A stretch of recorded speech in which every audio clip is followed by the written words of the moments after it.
I begin today by acknowledging the Wurundjeri people of the Kulin Nation, traditional custodians of the land on which this podcast is recorded today. Also pay respects to the elders past and present, and extend that respect to any other Aboriginal or Torres Strait Islander people who may be listening today. This is Melanated in Melbourne, a podcast designed to give an insightful look into the Australian lifestyle from the lens of two Black American besties. Welcome back, Melanation. I'm Ri'chard. And this is Drew. And this is Melanated in Melbourne. Melanated in Melbourne. This is the first episode that Nicole is missing. As everyone knows, our local superstar is just getting gigs on gigs on gigs, and Drew has graciously offered to step up and do some co-hosting duties with me. Are you excited? I am. It's a unique experience to be on this side of the table. That's right, actually, because this is your third time now, no? Yeah. Second time this season. You just can't stay away. I mean, you got to give the listeners what they want. That is true. Of all of our guests, people are like, where's Drew? We want Drew back. And I'm like, well, fuck my drag, I guess. Like, we'll just go away. But before we get too distracted, we do have a luxurious guest in the studio with us today. We have our good friend, Roger. Hello, thank you for having me. And thank you so much for being there. We love that little button. In honor of Nicole, I pressed it because I'm like, I can't not. Because I know she's going to listen to this episode and be like, what the fuck, where's the button? But we are so very happy to have you. How have you been? How's your week been leading up to this? Yeah, no, my week's been really good. I'm kind of on a little bit of a sabbatical at the moment, so having a bit of time off. So I visited my dad because I've recently finished a film. I'm doing some deliverables, so we're actually going into distribution for the film. So, yeah, film. What do you mean, a film? Yeah, film? Yes, a film indeed. Just getting the deliverables ready for them, and there's a lot to do, but I kind of like it at the same time, making sure that they're all in the same formats and stuff. Very boring, very geeky, but I think geeky things are great. When I don't know anything, I like to learn. What is a deliverable? Let's break it down. Pretend I know nothing. Sure. So different distribution companies require different format for films. So, they might need a HD format in a ProRes 422 HQ file. So you kind of have to make sure that when you deliver the film to them, it's in the right quality, right format, closed caption files, stills that they use for promotion, that sort of thing. They have to be in certain aspect ratios and things like that too. So I don't know if this is very exciting, but yeah, part of the deliverables that we need to deliver to distributors to get our films out into the world. Okay, so when you say get your films out into the world, are you a producer, you a director, you a writer? Like, what capacity are you involved in this film, and what is the film? Sure. So, yes, for the past maybe 4 or 5 years, I've kind of gotten into documentary filmmaking. Okay. But I worked as a videographer for 10 years plus before that. But yes, I've made 3 films. So the first one was The Wheels of Wonder, which was about a group of social impact creators that go into Beirut to trial and test a prototype play cart in order to bring joy and play to children in marginalised areas. So that was a really fantastic project to work on. The second one was Finding Creativity. So it's about the creative process, and people talk about how they find creativity and how they harness it in their lives. And the third one, which is the one I was just talking about before, is called Shape. So it's about body image amongst gay men and how that kind of manifests in the way that we treat each other based on these idealistic traits that we have within our community. So that one, to me, is probably the best one I've made so far. It's a very personal story, but it's just been received so well. We've had sold-out sessions for it, and, hopefully we can get some more eyes on it through distribution and get the messaging out there and hopefully create a bit of meaningful social change, which would be great. I love that. Oh, we're going to go back and just have you do your origin story, and then we'll pop right back into that. So how long have you been in Melbourne? Did you grow up here? Have you been here your whole life? What is your origin story?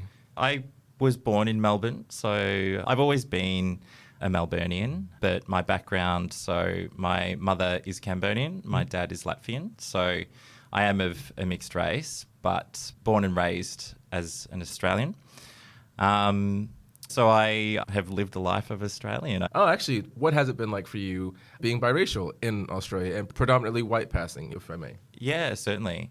Growing up as a mixed race person, I never really felt discriminated against explicitly. Like, I grew up in the Dandenong Ranges in a place called Sassafras, which is a very, there's... I know. Sorry. We're both childish. Sorry. But yeah, in my school, there weren't many people that looked like me. There was probably maybe one other Asian person in our year group.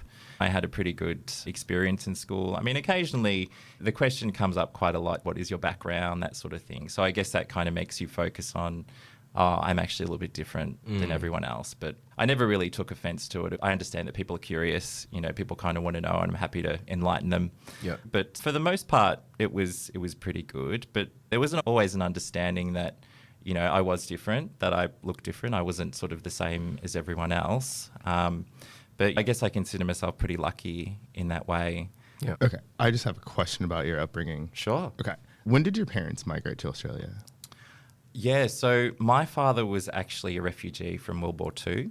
Oh. So he migrated from Latvia over to Australia. There was a program that they had at the time in order to get refugees away from the war that was happening. So he actually migrated very early on. He must have maybe 6 years old, I think, when he came across. So, and he's been an Australian ever since. He's visited Latvia during that time, but for the most part, he was kind of raised as an Australian, and he still kind of touches into his culture, occasionally eating the food that he likes, that sort of thing. But, very much sort of an Australian upbringing. And my mother was actually a refugee from the Khmer Rouge, so from Cambodia. Huh. So the Pol Pot regime where the genocide happened. So she was escaping a very harsh situation. So, she would have a few stories, obviously, about that happening. So she's been in Australia ever since. My parents met and then they had me, and that's their backstory in a nutshell. Love that. So understanding that in your family upbringing, would you say they held on to their specific cultures in your household and you celebrated both of them, so to speak, or? Yeah, definitely my mother. She holds on to a lot of her culture. She's always going to the temple. As a child, I would always be going to the temple, and we'd always go there, and she'd have a few prayers, and she'd very much be within her Cambodian community. So she's spent most of her time around Springvale. My parents actually split up when I was young, so I was probably about 5 when they split up. My father actually had custody of me, so he was the sole guardian for me. And then I'd see my mum on the weekends. So, yeah, every time I saw my mum, it was always very much amongst the community. We'd always be visiting Cambodian friends. I'd hang out with the Cambodian kids. That would kind of be my experience. But in terms of my dad, he still has a few cultural things, but he came over here quite young. So he didn't actually hold on to too much of that cultural sort of stuff. And, being from a European country, it's a very Western kind of way of life. So it probably wasn't so much a culture shock for my dad than it was perhaps for my mum. So, yeah. And within that, growing up in Sassafras, having your otherness highlighted while people asking about your background, how did that play into your queerness emerging? Were there other queer people growing up, or did you know at a certain age, oh, I'm a little bit different? Oh, I'm a little bit different. Yeah. What was that like for you? Yeah. I mean, there's certainly queer people everywhere. Yeah. That's kind of like a given. But it was around 2000s, maybe 99. So it was a little bit different back then. I think it was maybe a little bit harder to come out. I kind of realised that I was same-sex attracted probably around maybe 16. So I really addressed it at that time, I think. And yeah, look, there weren't really that many resources. I knew that there were certain groups, and I'd try and go to the local area, queer groups where people can come together and sort of meet each other and that sort of thing. And I obviously knew Chapel Street, Prahran was a gay area, so I'd come over just to go shopping, just to kind of be in that area. I know it sounds a little bit sad, but I just really was craving being around my community and finding myself and my people. So that was kind of a big part of it. So in school, I came out to my friends and they're all pretty okay. But as everyone knows, coming out can be quite terrifying. Yeah. And it's something we all have to go through, coming out and sort of coming to terms with myself. Yeah. I don't want to speak for everyone, but at a certain age before the internet, the only way that we could find community was just to be out in these spaces, trying to find your identity. And I did the exact same thing. Like, I'm from Chicago, and I would go to Boys Town or the shops around the goth store or the music shops just to be on the block and be like, oh, I've got to walk this way just to see. And I was too afraid to go into the shops, but I saw the 20-something-year-olds when I was 15, 16, and just wow, it must be so nice to be that person. Yeah. And now I am that person. Yeah, 100%. So the series Queer as Folk. Yes. So I love that show. It just held such a place in my heart, the American version. And I remember as a 16-year-old, I'd secretly record it off SBS and then I watched it in private. But for me, that kind of really normalized being gay. So it meant so much to me to sort of go, oh, you know, they've got a group of friends. They're all hanging out. They're all going to the club. It was very aspirational for me. So I always strived for that. That was such a big part of me coming to terms with my sexuality and wanting to be around my community. Walking out on the streets, there was the MCV magazine and, you know, that sort of thing. I'd always pick them up and I'd want to read them, and that would make me feel like I was less alone. And then eventually it becomes your life, you know. It's like you've almost manifested this life for yourself, and, you know, it's quite liberating to actually find your community and actually, you know, I guess to a degree assimilate to it. Yeah. But it's also scary at the same time. Terrifying. Absolutely terrifying. Yeah. I can relate to both of the stories so thoroughly.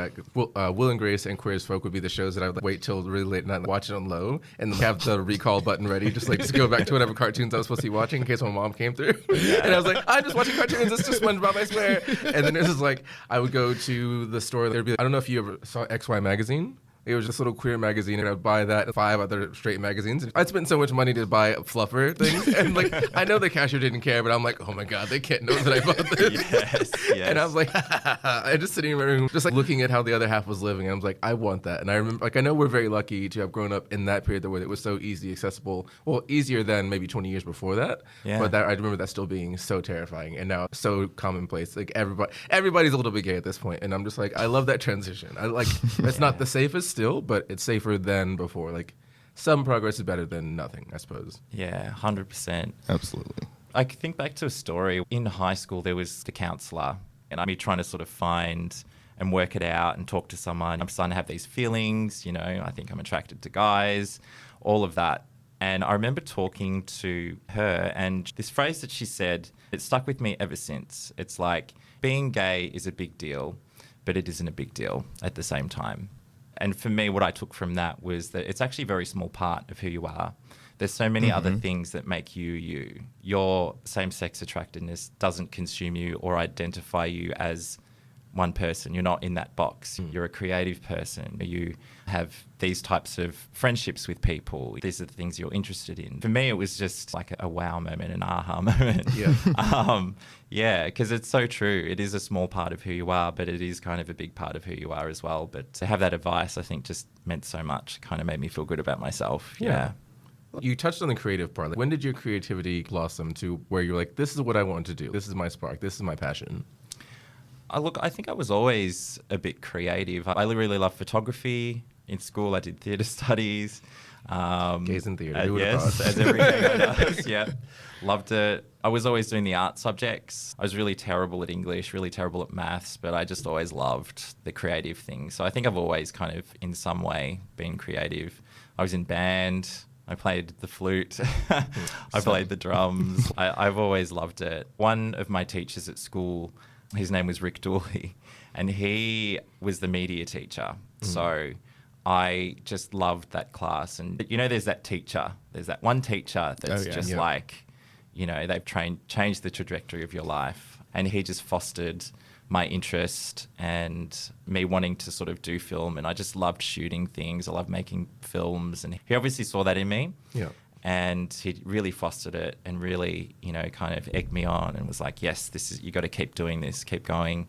And I think from then on in, it was just, you know, I did a course at VCA after that to sort of learn more about film, and worked here and there in the industry, shooting other people's films and doing editing jobs. And yeah, I've done a whole heap of other bits of work. I worked in finance, I worked in promo, retail, hospitality in between, but I always came back to film. So there's something about being creative. It just does something to you. It's so fulfilling.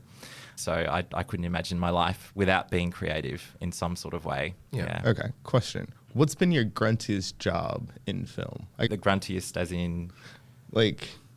Grunt work? Yeah.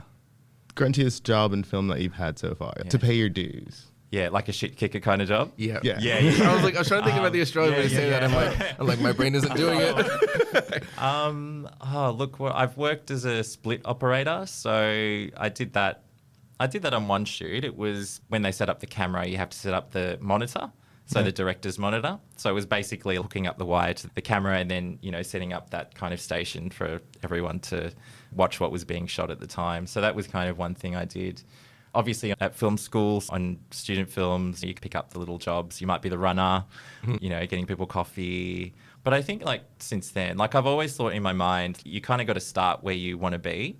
So I think a lot of people, it's very hierarchical in the film industry. So, if you want to be a director of photography, you kind of have to start as the second AC and then become the focus puller and then become the operator and then become the director of photography. So that can take anywhere between 5 to 10 years to get to that point. But I always just wanted to be at the top. So I just made films and I was the director. It's so cliche, but everyone says you got to make films. You can't sit on your hands. Do your short films, do your low budget things, because that's where you kind of learn and not expect it to kind of happen. You really got to be tenacious. That's the best advice I got once, is you got to be tenacious and keep going. So, so I didn't want to follow that hierarchical kind of thing. I just wanted to start where I'd be, just make mistakes. Yeah.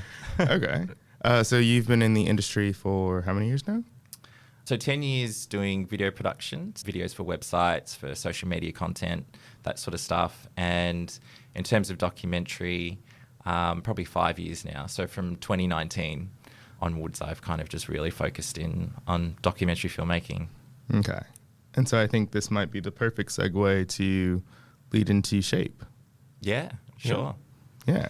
Yeah, Shape was a bucket list film for me. It was a film I really wanted to make. It was kind of born out of my own experiences and pressures that I felt from our community to look a certain way, what is considered idealistic. And if you don't feel like you meet up to those standards, then what does that mean? Not necessarily for me, but for everyone in our community, based on our physical appearance. So it was something I really wanted to do. I really wanted to get a diverse range of voices out there to speak very openly about their anecdotes, how they felt about it, and really expand upon the idea that body image isn't just about whether you're physically fit or not. There are other things that play into your physical appearance, like your race, your age, masculinity, femininity, all of this kind of stuff, because these are all things that are typically idolized if you are a certain way in a Western society. So it was a chance to get those voices out there and have a meaningful conversation for some potential positive social change.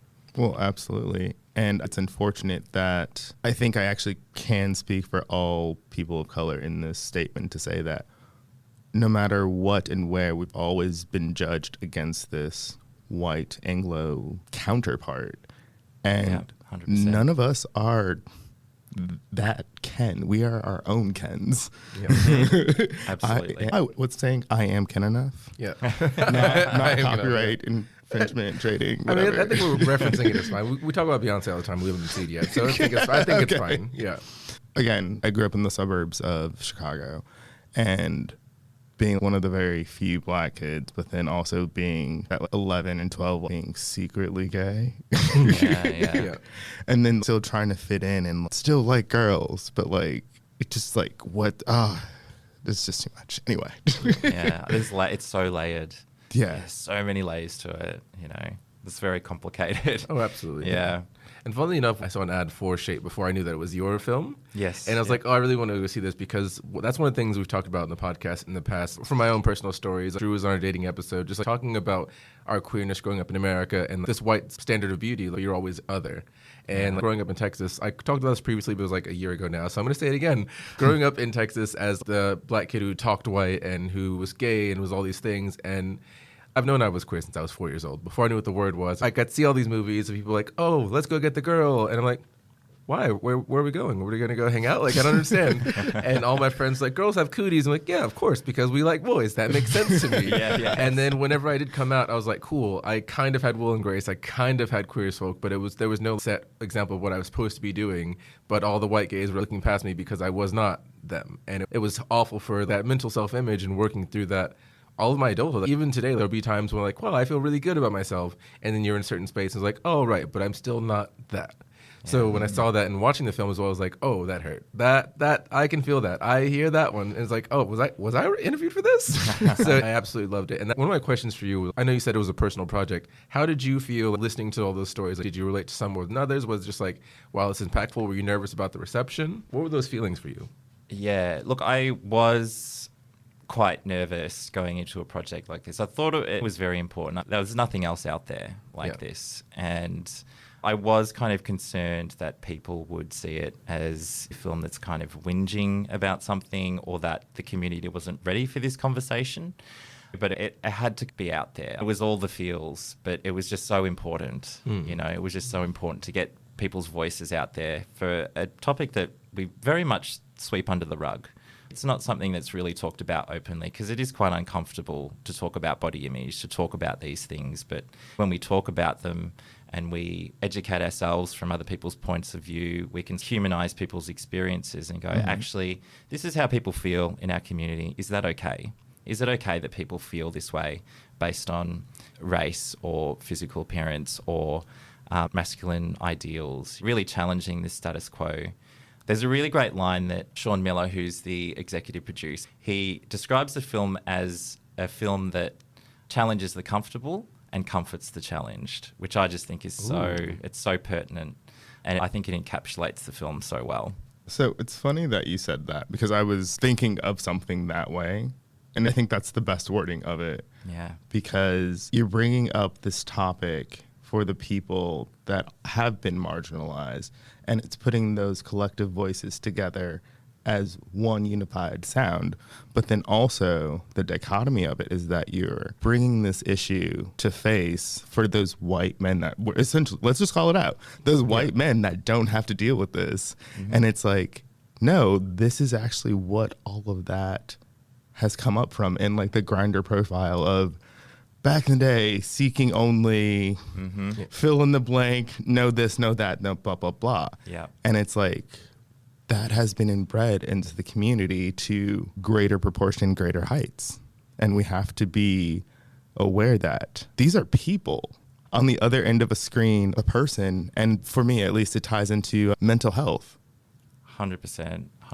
And it's so perplexing that for a community that celebrates diversity and equality, it doesn't always happen within our own community. We go out in the streets and we march for this, yet it happens within our own community, which we really should be leading by example. And I'm hoping that people after watching this film will want to lead by example a little bit more, because it's such a big issue and a massive contradiction. You know, it'd be good to sort of wipe that contradiction clean and accept people for who they are.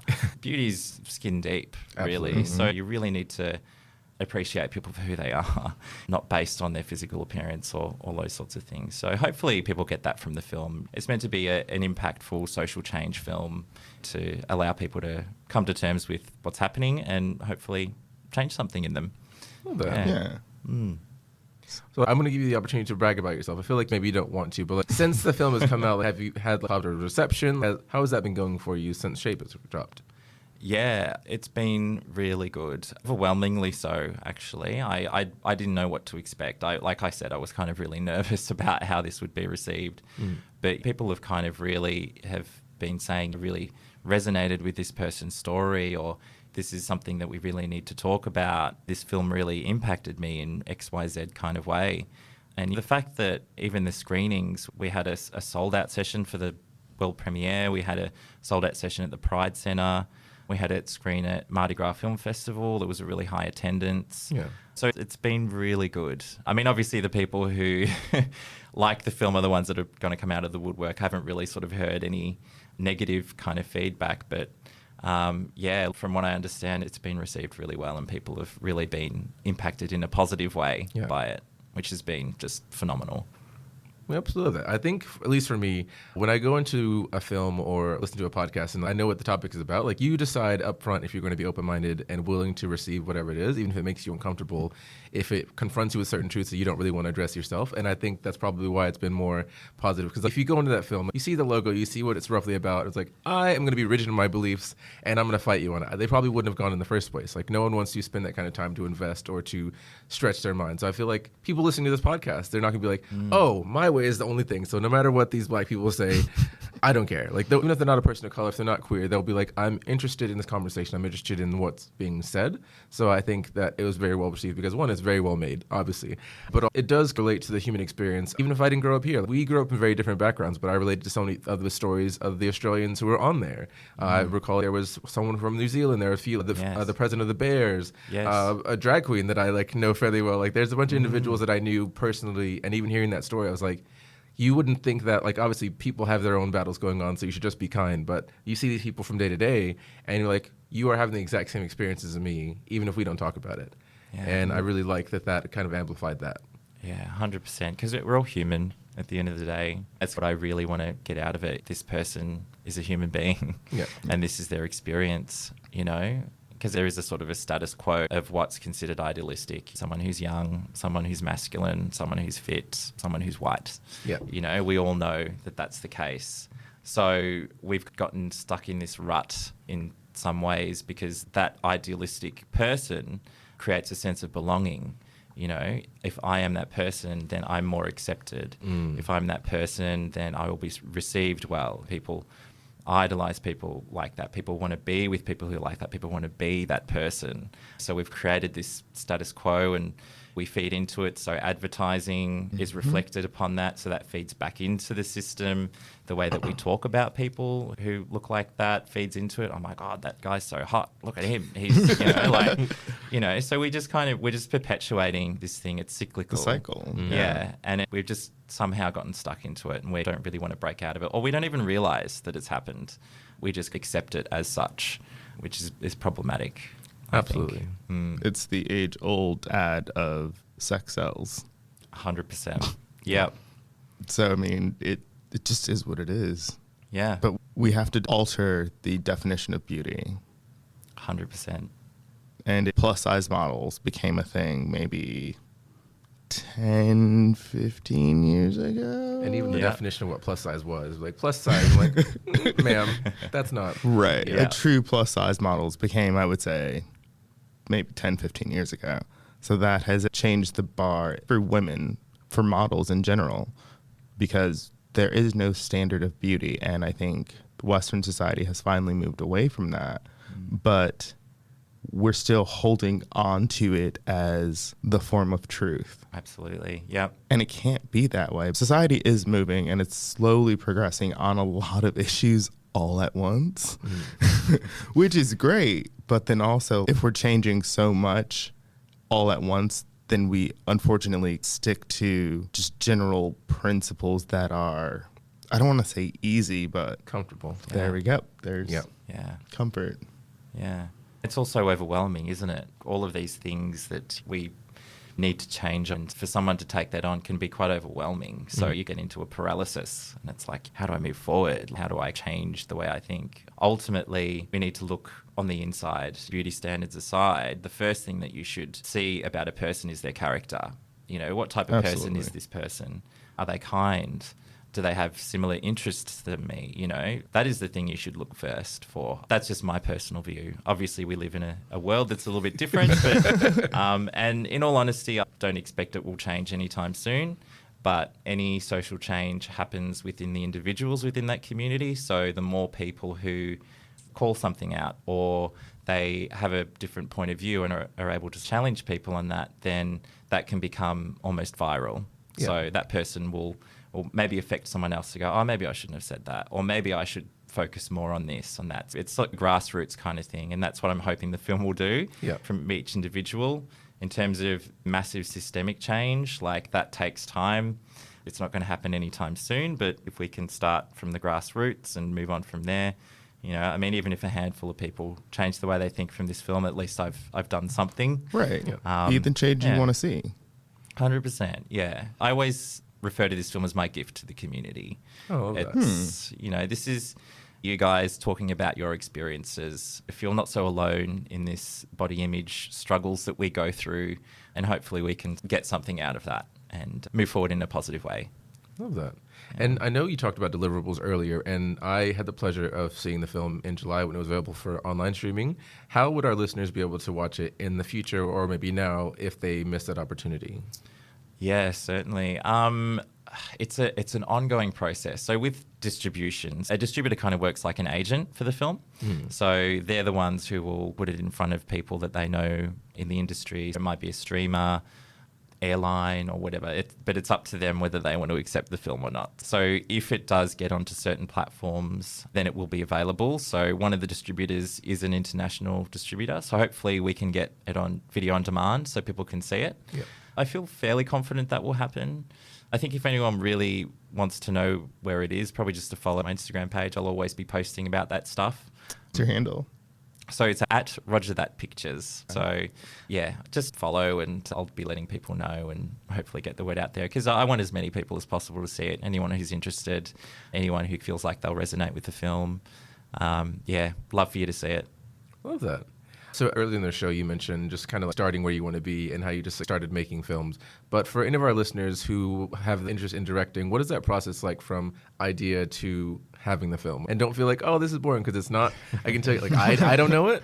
I can I'm tell you interested. other people don't know it. It is an interesting topic. I know sometimes when you're in your own art, you're like, this is so boring. No one cares.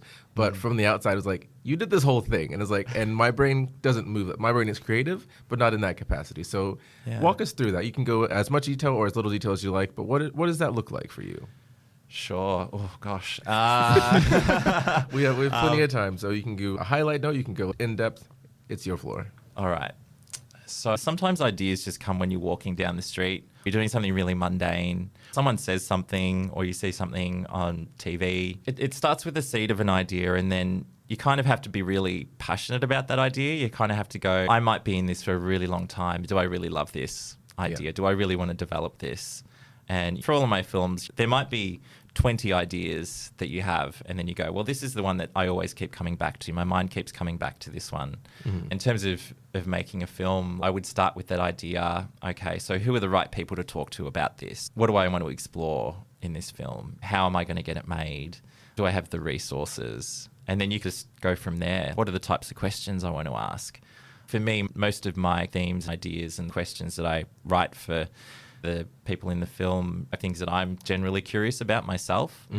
So I might read articles, I'll watch YouTube, I'll ask other people and develop from there. And from those ideas come new themes, new ideas. And it's like, oh yeah, okay, so someone said this is about things like your race playing into your body image. How about we discover that a bit more and spend a bit more time talking about that in the film, and just really going on these tangents, these branches that kind of go out. And then I'll use Shape as the example. I applied for development funding with Screen Australia. So filmmaking can be a very lonely process, like we're all kind of stuck in our head, our ideas, and is anyone going to be interested in this? For the most part, I don't usually do things because I think other people will be interested. I do them because I'm passionate about them, because I have to be passionate about it. Otherwise, I won't see it through. If I'm doing a topic that's in vogue at the moment and I'm not particularly passionate about it, I'm probably not going to do a good job.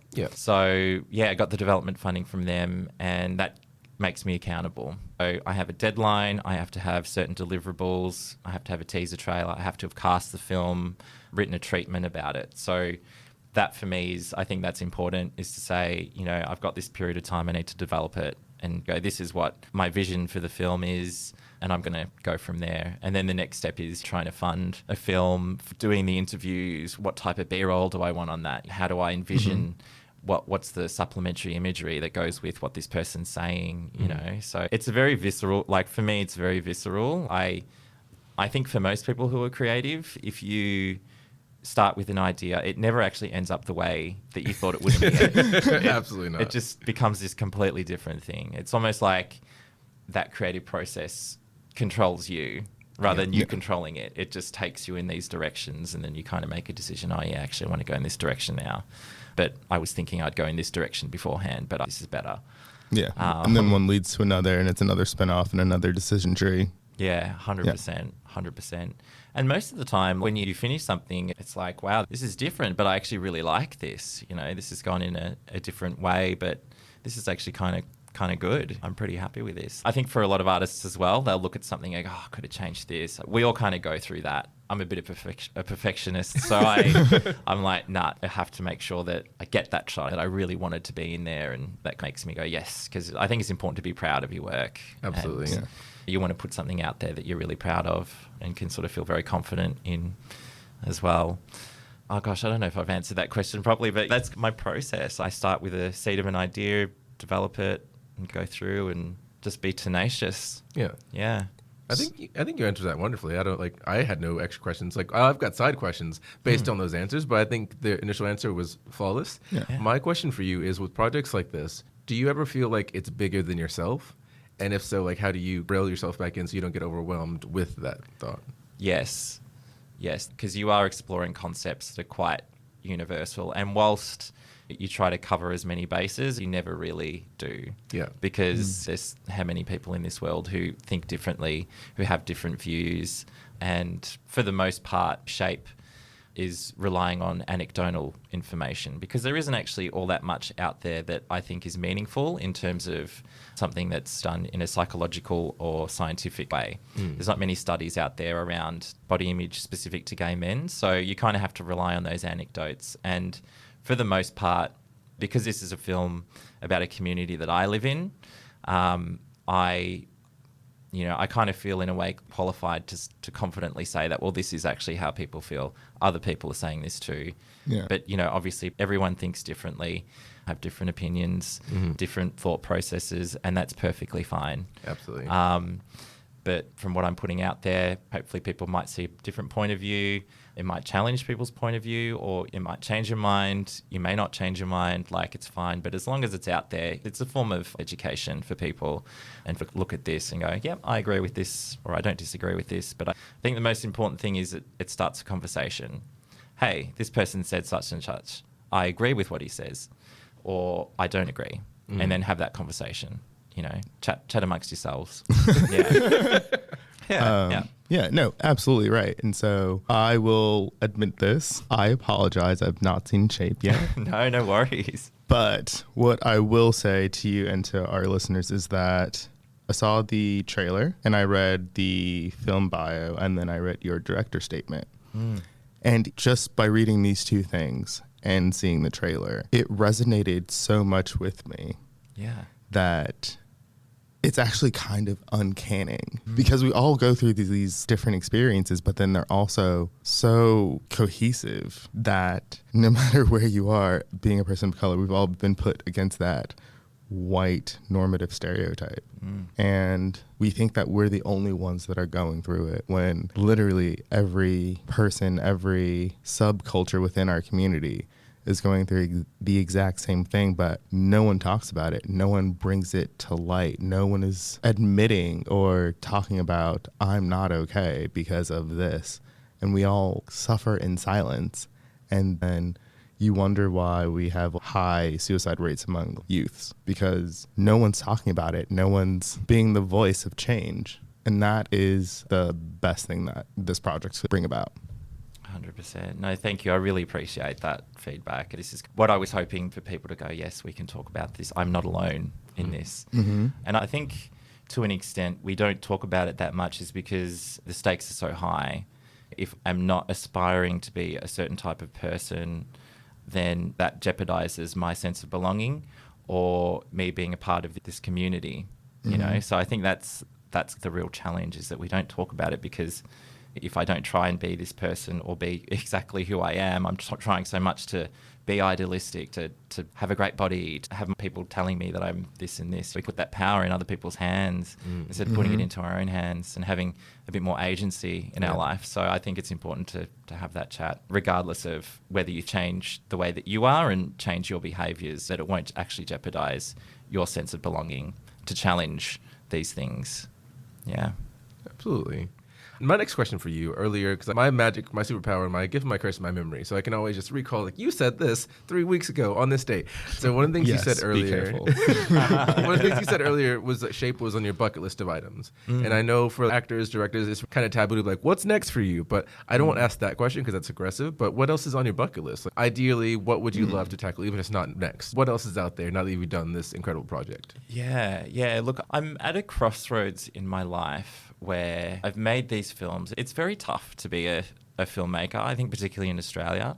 So you work very hard, you sacrifice a lot to make your films, particularly as an indie filmmaker, when you have resources, it's easy to kind of go, yeah, my next project's this. I'll be able to get funding here. I have a great cinematographer. I have a great producer that I can rely on. But when you don't have those things, you kind of go, what is the next thing? Am I willing to sort of put myself through this process again? As fulfilling and as amazing and liberating as it is, there's a certain struggle in getting there, especially for a feature film. It took 2 years to make shape.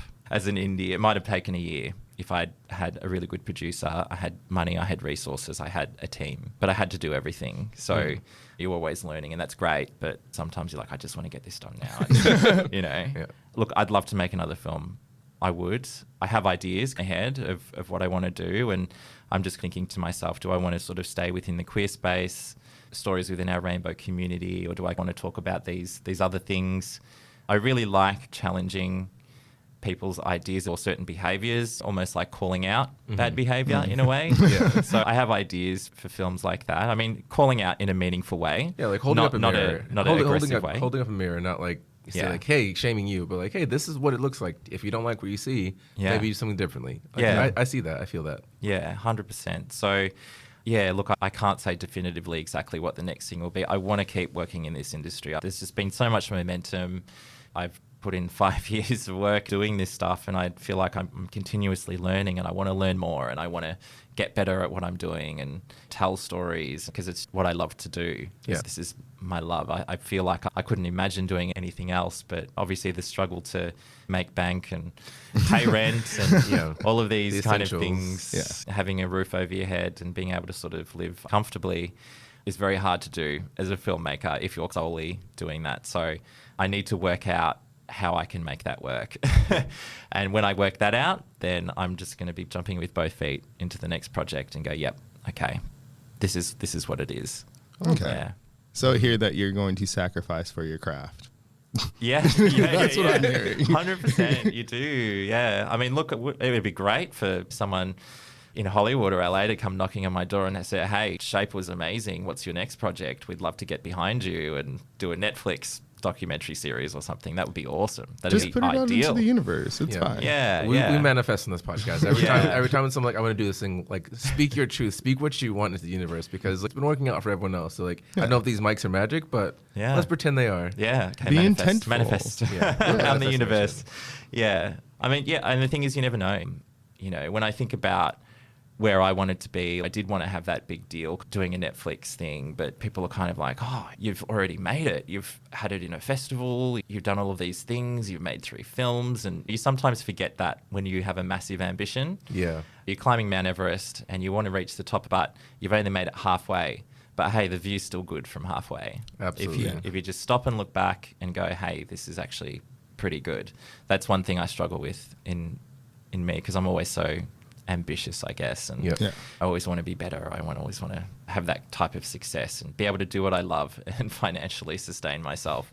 You know, if I can work that out and get those two together, then I can say I lived authentically and exactly how I wanted my life to pan out. I absolutely love it. That authenticity and being able to live within gratitude is a space that I've been working on myself. And like Nicole in a previous episode has also said that, because she started acting in like 2020. So she's relatively quote unquote new to it. She's like, oh, I haven't done XYZ. But when she had her film debut, I stole all of her reels of all the commercials she's made, of all the trailers she made. She's like, oh shit, like I've done a lot of things, but you don't think about it when you're so focused on it. So having that community remind you like, hey, this is where you've been. Are you resting? Again, still pushing you to do more, but reminding you of where you've already been. Because like you said, the mountain, if you look down the ground, you used to be on the ground. And when you're on the ground, it's like, wow, that looks so unattainable. But now you are where you were looking at previously. And the mountain will always keep going up. But you are also still going up. And I think that's really great, especially for our listeners. If you think something's going to take 3 years, do it. Just do it. Because if you don't, 3 years will pass regardless. And you're like, wow, 3 years have passed and I am exactly where I was. Or 3 years have passed and I am so much further with the idea that I had. Even this podcast, we're a year in. Our first episode, we're like, wow, we've had 20 listeners. Look at that. And we're like, was literally, if you look back on the episodes, we're joking about, like, oh my God, wait till like 100 people listen to us. And now it's just like, and a year later, we're at like 4,000, 4,500 listens. And it's like, that was not what we thought this was going to be. And we may look back on this episode and like, wow, 40 million. Like, what? We're going to throw some zeros at it, whatever. Like, worst case scenario, it doesn't happen, but it's still more than it was when I recorded this. So I love that, like that drive, because that's how things get made. Otherwise, nothing creative would be born if like, oh, that sounds hard. 100%. Yeah. And, you don't want to regret things in your life. It's like, I could have done that podcast, but I didn't because I was too scared, or I didn't want to do that thing because it was too hard, or people told me I couldn't do it, or they told me I wasn't good enough. All of those things that go through your head, and sometimes to an extent people say to you, but you got to do it because, even if it doesn't work out, there's still no regrets in that. Yeah. At least you worked out that it wasn't for you, but you gave it a try. I have this saying, nothing happens if you do nothing. Yeah. So you just got to do it, and it may be the best thing you've ever done in your life, or you've learned something new about yourself. So I completely agree with that sentiment that you just said there. You just got to do it, and then, prepare for the worst, hope for the best. So, Absolutely. Is there anything that you would want the listeners to take away from your story that we haven't addressed just yet? I can't think of anything off the top of my head. I think to keep it simple, let's just be kind to each other. Let's just look out for each other. Let's accept the other beautiful people within our rainbow community and get joy and excitement, discovering new people, new cultures. Don't hinder yourself based on a body image ideal or what you think you should be or how you feel other people should be. Yeah. I love that. It's beautiful. Fantastic. Well, again, thank you so much for coming on. Can you give our listeners your socials one more time so we know where to follow you, where to track your progress, and just kind of go from there? Sure. So my Instagram is @RogerThatPictures. I've also got a website, www.rogerthatpictures.com.au. So you'll be able to see the other films that I've done as well, and a bit of information about me if you're curious at all.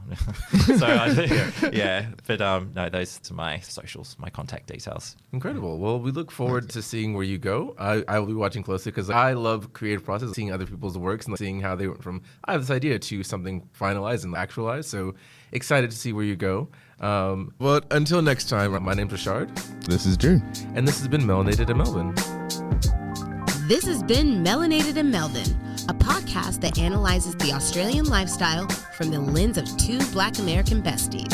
Visit us at melanatedinmelbourne.com or follow us on Instagram to send us your comments or questions. Thank you for listening.